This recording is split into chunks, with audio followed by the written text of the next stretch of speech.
चटपटे 25 दिसंबर को क्या खाए थे आपने?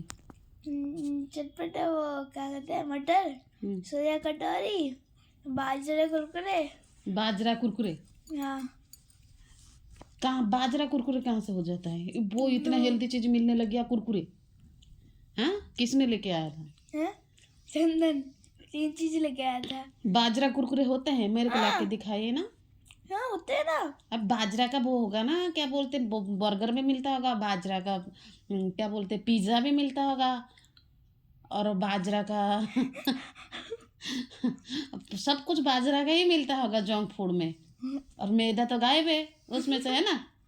अरे बाजरा था वो, ब्लू कलर का एक बाजरा लिया है। वो देखने में कैसा है?